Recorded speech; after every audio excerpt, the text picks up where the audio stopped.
عن ميمونة بنت الحارث رضي الله عنها زوج النبي صلى الله عليه وسلم أنها قالت: وضعت لرسول الله صلى الله عليه وسلم وضوء الجنابة فأكفأ بيمينه على يساره مرتين أو ثلاثة ثم غسل فرجه ثم ضرب يده بالأرض أو الحائط مرتين أو ثلاثة ثم تمضمض واستنشق وغسل وجهه وذراعيه ثم أفاض على رأسه الماء ثم غسل سائر جسده ثم تنحى فغسل رجليه. قالت: فأتيته بخرقة فلم يردها فجعل ينفض الماء بيديه. احسنت، بارک اللہ فیک۔ اس حدیث کا عنوان بھی غسل جنابت کی کیفیت، اور یہاں غسل جنابت کا ایک اور طریقہ بیان ہوا ہے تھوڑے سے فرق کے ساتھ، اور یہ حدیث میمونہ بنت حارث رضی اللہ عنہا سے مروی ہے، یہ ام المومنین ہے، نبی علیہ السلام نے ان سے 7 ہجری میں شادی کی تھی اور 51 ہجری میں ان کا انتقال ہوا تھا۔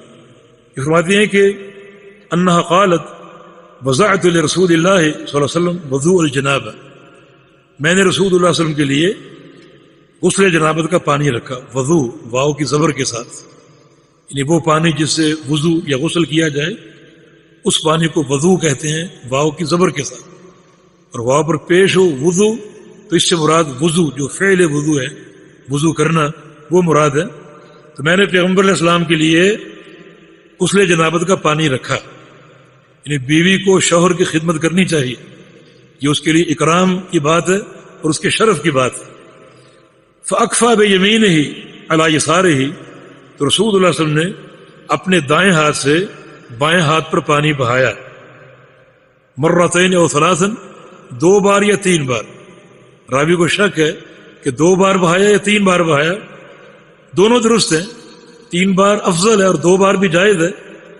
تو آپ نے پانی بہایا، یعنی اپنے ہاتھوں کو برتن میں داخل نہیں کیا بلکہ پہلے ہاتھوں کو باہر دھو لیا، ہو سکتا ہے کوئی نجاست کا تلوث ہو۔ ثم غسل فرجہ، پھر رسول اللہ صلی اللہ علیہ وسلم نے اپنی شرمگاہ کو دھویا۔ ثم ضرب یدہ بالارض او بالحائط مرتين او ثلاثا، پھر رسول اللہ صلی اللہ علیہ وسلم نے اپنا ہاتھ زمین یا دیوار پر رگڑا یا ملا 2 یا 3 بار، یعنی جب شرمگاہ کو دھویا تو یہ ممکن تھا کہ کوئی نجاست ہاتھ پہ لگی رہ گئی ہو، تو آپ صلی اللہ علیہ وسلم نے اس کے مکمل زائل کرنے کے لیے اپنے ہاتھوں کو دیوار یا زمین سے مس کیا اور اس کو رگڑا اور ملا، تاکہ اگر کوئی ایسا شائبہ ہے تو وہ نجاست بالکل زائل ہو جائے۔ ثم تمضمض واستنشق، پھر رسول اللہ صلی اللہ علیہ وسلم نے کلی کی اور ناک میں پانی دیا، وغسل وجہہ، اپنے چہرے کو دھویا، وذراعیہ، اپنے بازوؤں کو دھویا، یعنی مکمل وضو نہیں کیا۔ جو پیچھے آپ نے حدیث پڑھی اس میں توضأ وضوء للصلاۃ، کہ مکمل نماز والا وضو کیا آپ نے، یعنی پاؤں بھی دھو لی۔ اب کیا طریقہ کہ آپ نے صرف اپنے بازوؤں کو دھویا اور پاؤں نہیں دھوئے، پاؤں چھوڑ دیے۔ ثم افاض على صائر على رأسه الماء، پھر رسول اللہ صلی اللہ علیہ وسلم نے اپنے سر پہ پانی اونڈیلا، اسی طریقے سے جو بیان ہوا ہے۔ ثم غسل سائر جسدہ، پھر رسول اللہ صلی اللہ علیہ وسلم نے اپنے پورے جسم کو دھویا اور پانی سارا بدن پر انڈیل لیا۔ ثم تنحى، پھر رسول اللہ صلی اللہ علیہ وسلم تھوڑا سا پیچھے ہٹے، یعنی جہاں پانی سے آپ نے غسل کیا تھا وہاں سے ہٹے اور خشک زمین پر آ گئے۔ فغسل رجليه، اور وہاں آپ نے اپنے پاؤں دھوئے، یعنی جو پاؤں چھوڑ دیے تھے اب وہ دھوئے۔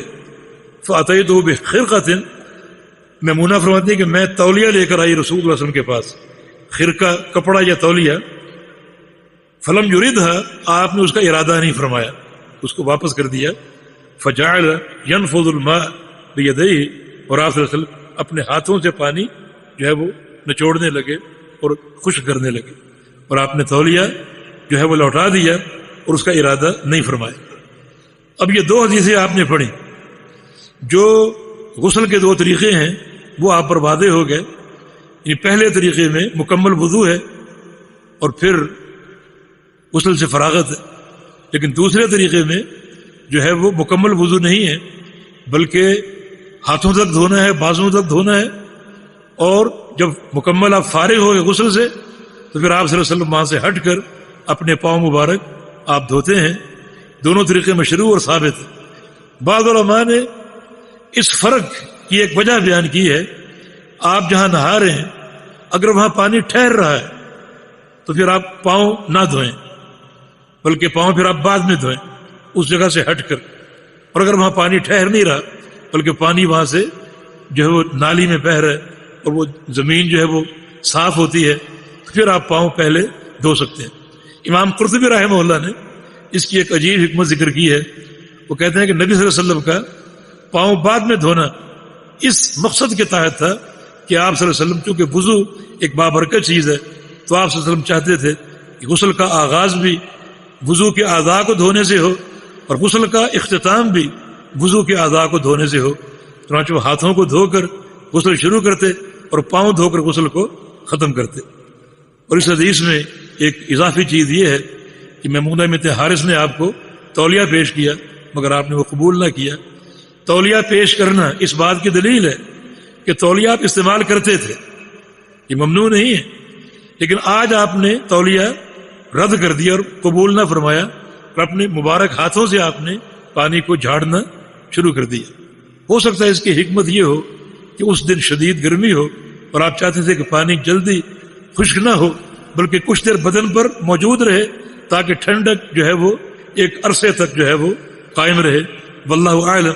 لیکن ان احادیث سے یہی بات نکلتی ہے کہ غسل کے بعد تولیے کا استعمال درست بھی ہے، اور اگر آپ تولیہ استعمال نہ کریں ویسے پانی کو جھاڑ لیں تو یہ بھی ثابت اور درست ہے اور جائز ہے. دونوں طریقے مباح ہیں اور اللہ کے پیارے پیغمبر سے ثابت. دراصل ایک حدیث میں آتا ہے کہ لا تنفضوا بأیدیکم الماء، کہ اپنے ہاتھوں سے پانی نہ جھاڑو. تو آپ نے تو جھاڑا ہے اور آپ نے منع کیوں کیا؟ یہ منع والی حدیث ضعیف ہے، اس کی سند ضعیف ہے اور یہ صحیح حدیث کے مخالف بھی ہے. تو تولیہ استعمال کرنا بھی درست ہے اور ہاتھوں سے پانی کو جھاڑنا بھی درست ہے. اللہ اعلم.